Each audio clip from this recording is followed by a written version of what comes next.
find the CD, and all of a sudden I hear, I bees in the trap, bees in the trap. So I'm like, oh my goodness, what, how you know this song? Because if anybody knows, the trap is basically like a trap house is where drugs is, coming in and out or where get distributed from or whatever.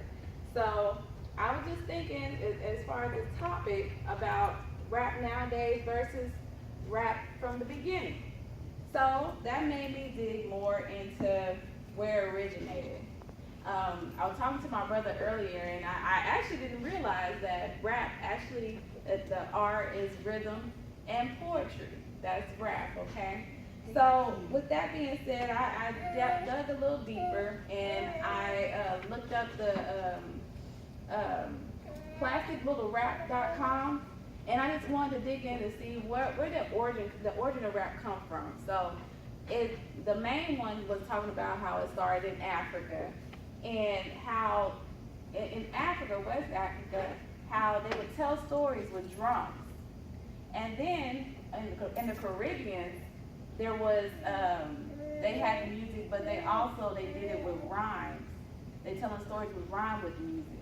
And then of course, in America, they started in New York, kind of just, something to do with the hangout, they do freestyles. But really, who put it on the map, we know is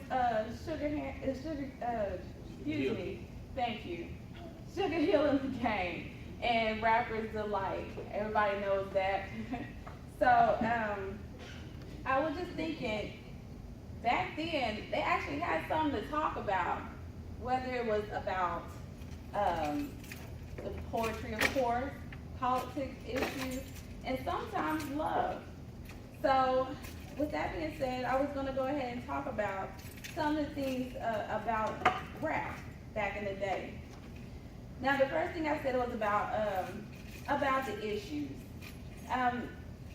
The main rappers that really put out the issues were like Queen Latifah with UNITY, Unity, and then there was Common and Public Enemy.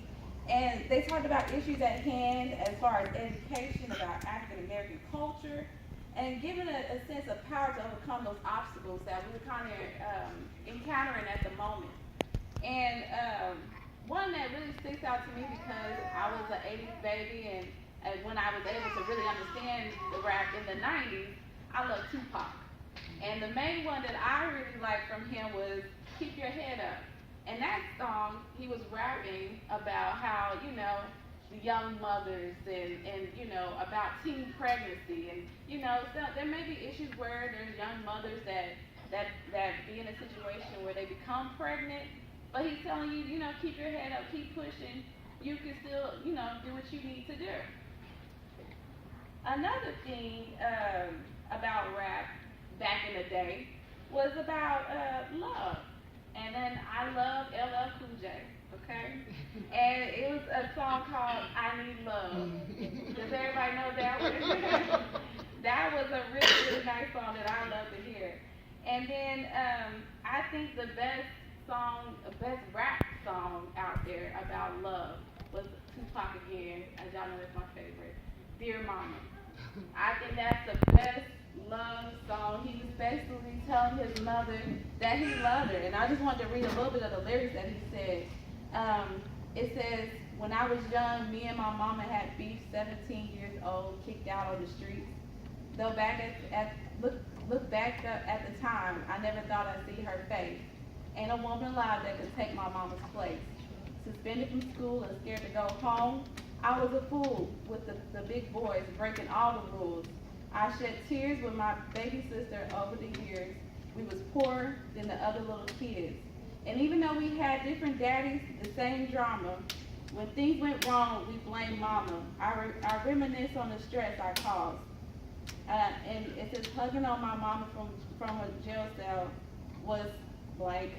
But who think in elementary? Hey, I see the penitentiary one day and running from the police, that's right.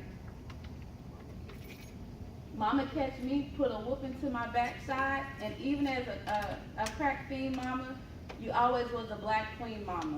I finally understand for a woman, it ain't easy trying to raise a man. You always was committed. A poor single mother on welfare.